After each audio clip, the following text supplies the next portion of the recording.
intan paling mahal, mutiara paling berharga, tidak lain adalah nilai-nilai keimanan. Kalau itu sudah tergadai, apalagi yang bisa kita banggakan dalam kehidupan ini? Kita merasa harta kita berharga, belum ada artinya ketimbang iman. Kedudukan kita punya nilai pun belum ada artinya ketimbang dengan nilai-nilai keimanan. Itu intan paling mahal, itu mutiara paling berharga. Harta baru ada manfaatnya kalau dilandasi dengan iman. Jabatan dan kedudukan baru terasa gunanya kalau dilandasi dengan keimanan. Kalau jabatan lepas dari iman, yang akan lahir Fir'aun baru. Jelas?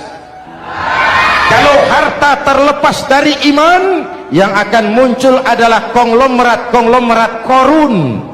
Kalau ilmu pengetahuan terlepas dari nilai dasar keimanan, maka yang akan muncul adalah ilmuwan pelacur yang menyalahkan yang benar, membenarkan yang salah untuk kepentingan pribadi. Dan kondisi seperti itu tidak akan membuat kita makin sehat. Menghadapi zaman susah, tetap jaga akidah, tetap pelihara keyakinan. Kesulitan bukan untuk ditakuti, untuk diatasi. Hidup adalah kerja keras, bukan keajaiban. Perubahan tidak akan datang hanya dengan simsalabim abragadabra. Perubahan tidak akan muncul hanya dengan berandai-andai. Perubahan tidak akan turun dari langit seperti turunnya embun di waktu malam. Perubahan adalah kerja keras, sehingga Al-Quran membimbing kita, innallaha la yughayyiru ma biqaumin hatta yughayyiru ma bi anfusihim. Allah tidak akan mengubah keadaan suatu bangsa kalau mereka tidak mau mengubah apa yang ada di dalam diri mereka. Yang ada di dalam diri itu rule of thinking, state of mind, cara kita berpikir, cara kita memandang kehidupan, cara kita mengatasi persoalan. Boleh zaman berubah, akidah jangan sampai goyah. Silahkan masa berganti, tapi keyakinan jangan mati. Sekali la ilaha illallah sampai tetes darah paling penghabisan, tetap la ilaha illallah. Pantas saja kalau satu hari malaikat Jibril datang menasihati Rasulullah sallallahu alaihi wasallam, yang artinya juga menasihati kita semua.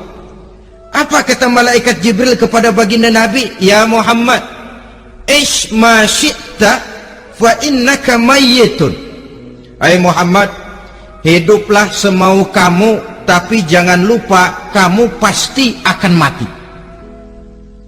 Kalau memang dilarang tidak terlarang, dicegah tidak tercegah, kamu mau melaksanakan hidup menurut maumu sendiri, persilakan.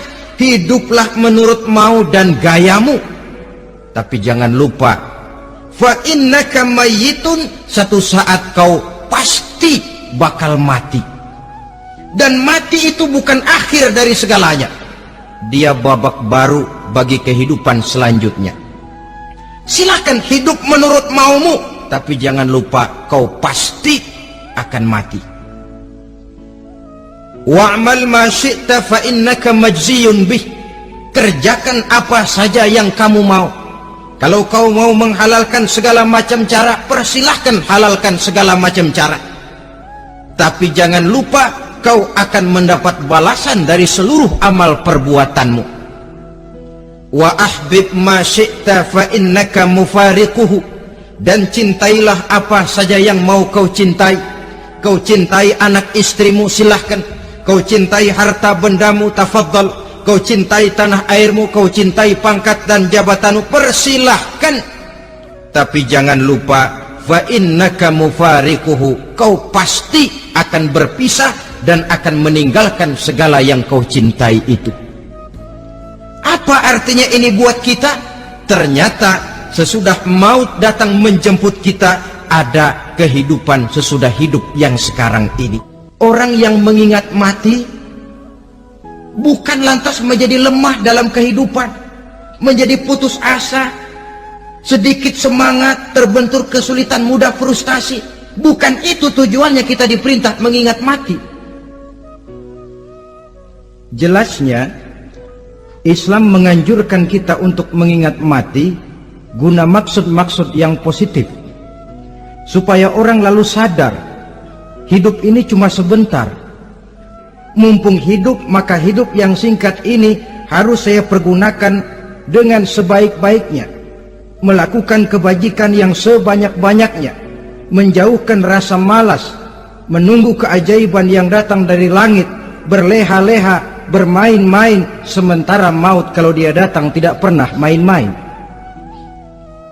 Persiapkan dirimu dengan takwa, sebab kamu tidak tahu apabila malam datang kamu masih bisa hidup apa enggak besok pagi. Bahwa bagi kita itu pendidikan tidak lain upaya mencerdaskan otak anak.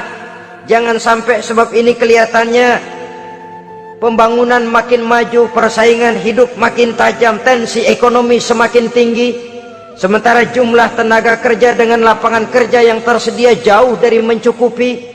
Jikalau tidak membekali anak dengan pendidikan yang menunjang lapangan pekerjaan, orang tua khawatir, takut sekali anaknya jadi gelandangan.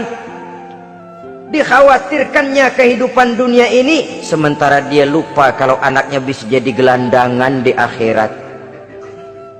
Padahal selama-lamanya gelandangan di dunia paling seumur manusia itu 60 tahun, 70 tahun lah umur orang sekarang. 70 itu sudah luar biasa itu. Tapi kalau harus menggelandang di akhirat, menjadi gelandangan di akhirat, alangkah menyedihkannya. Apakah akan kita korbankan satu kehidupan yang langgeng, abadi, cuma karena tertipu oleh fata morgana dan kamuflase? Kita korbankan yang sedikit, kita korbankan yang besar karena kita memilih yang sedikit. Dalam bahasa Al-Quran memang pernah diceritakan hidup ini hakikatnya perlombaan, saudara-saudara. Perlombaan. Dan di dalam perlombaan itu ada yang menang, ada yang kalah.